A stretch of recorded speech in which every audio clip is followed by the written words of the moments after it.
So these are my 5 best mixing tips after 5 years of producing. So first of all, talk about low mids now. Low mids, so damn important. This part right here, around that 200 to 300 hertz range. I'm telling you, bro, turn that shit down. Like, literally doesn't matter what we're talking about. Like, what the fuck sound you using? Excuse my French. But keys, pad, bass, synth, vocal, whatever the fuck. Don't matter, bro. Like, turn this little thing down. I'm telling you, bro. My man Kavi, he put me onto this. He just told me that, like, off rip, I think, I don't know, some feedback on my music. Off rip, talking about low mids were like fucked up. Ever since I like tweaked them, bro, my mixes just sound way cleaner.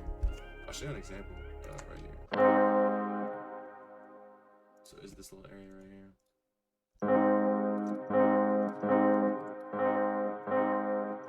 You hear that? It's like a little less bass, you feel me? But it just sounds like way cleaner because let me increase it. So it's this one. So let's increase it by like, I don't know, make dramatic so you guys can hear it. You know, like since I increased the volume of that low frequency range, it's 226, so in the middle of the fucking 200, 300 hertz range. Since I increased it and just made it more like dramatic and present, you could tell that like you wouldn't want it to be increased since I increased it and it just sounded like shit, you know? So that reason alone, you would only want it to be like lower frequency. And if I just have it like regular like this, it's cool. You can still hear that like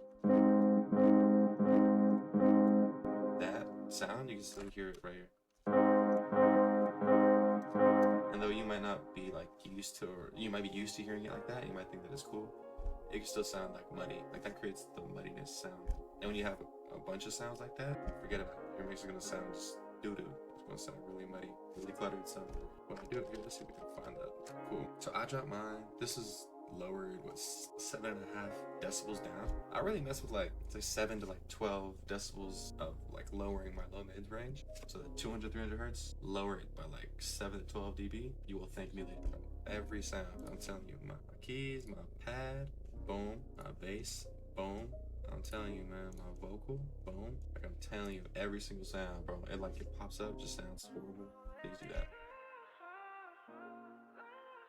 The second one that I want to talk about, I used to do it differently, but nowadays I do it this way. But it's pitching your finished track like up or down semitones, and your finished track, just to hear any like imbalances and leveling or mixing. You know, so like I used to just export this whole track as one wave file and then pitch that one wave file up and down in my DAW. But now I have a little VST.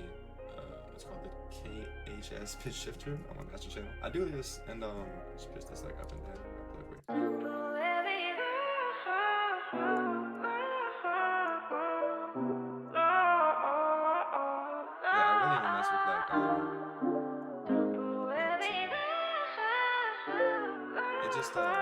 It just helps hearing any imbalances in leveling.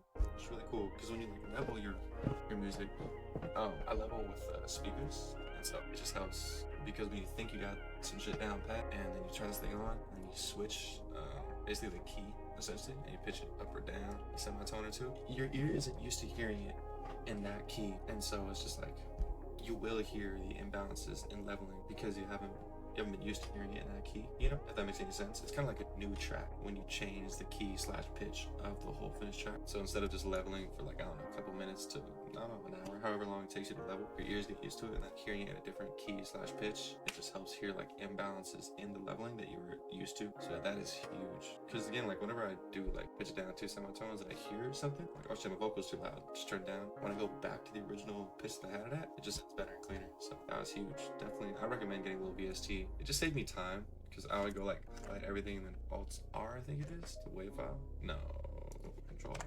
No, yeah, Control R. And I don't know, just waiting for things to export.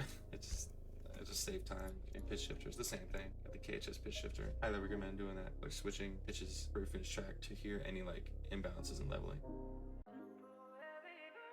So my third thing I want to talk about, I kind of mentioned leveling on speakers, but mixing on headphones really loud, lifesaver. I'm telling you, especially as a reason I have the bass like crank really loud. But the thing is, like when you mix, you're just trying to make sounds, make sure they sound good, you know, and sound good together too.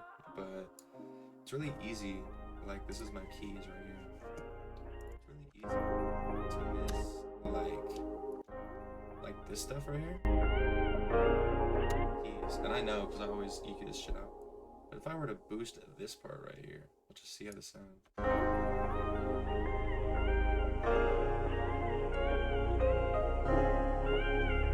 know, like who wants to hear that shit? You feel me? And so I know that it's just the way my keyscape is.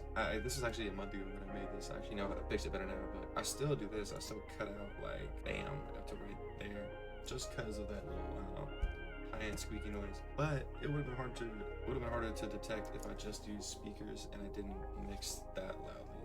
Headphones just helps you, I don't know, you're just like surrounded by the sound. When you mix that shit loudly, you can point out these little tiny like buzzing sounds, fuzzy sounds, at least that I encounter a lot. Like keys and pads for sure. I couldn't tell you how many times. I guarantee you this is the case with this pad sound, so it's good.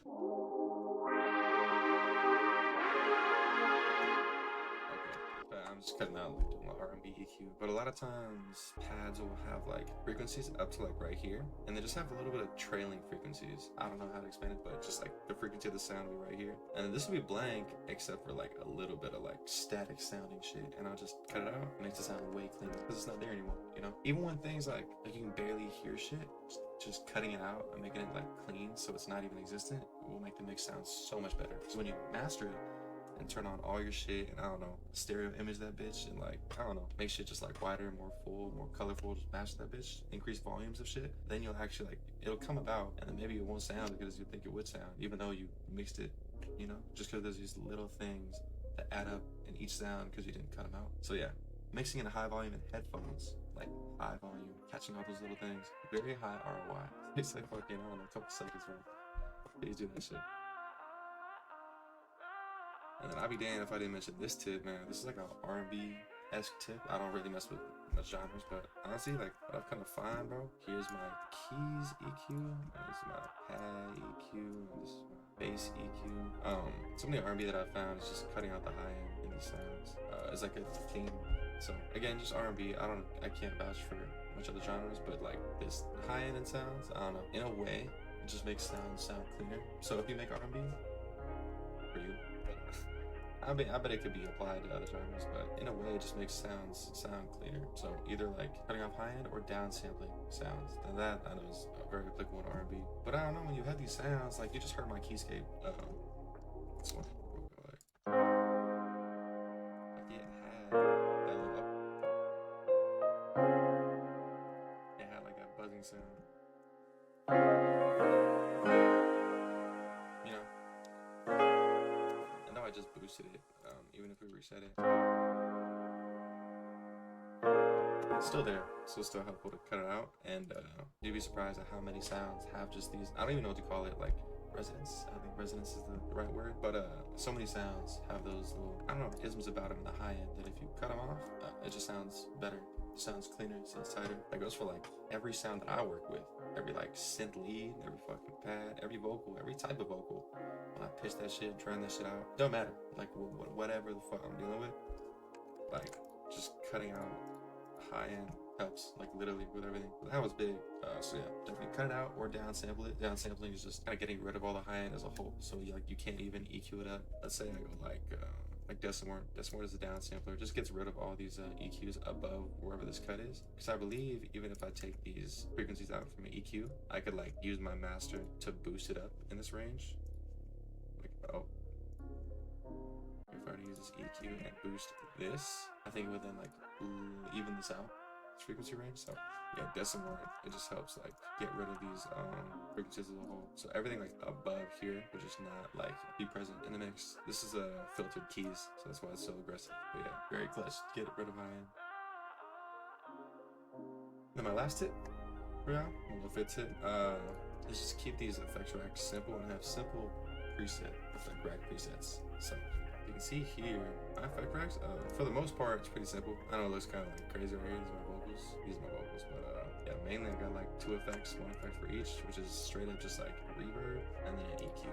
It's literally all I have for like all my shit. Because getting good sounds is really like the main thing. So if you have good sounds, one could argue you won't have to do much mixing, you know? So definitely get good sounds first, but simple effect rack presets, man, I'm telling you. Right click on this bitch, file, save as, name this shit whatever the fuck you want to save it. And then I have all my presets right here, so I know that this is my new muzzle piano preset, so I can just click it like that, boom. But yeah, very, very, very clutch, man. You go like 5, boom, save as, and then new muzzle piano, I'll save this like this, boom. And then yeah, just like that, bro. Because I actually have this loaded up in my template, so if you actually to put this tip on steroids, you know, you just put this in your template so you don't even have to load this up. But yeah, just having these fast loaded up, it's a hack.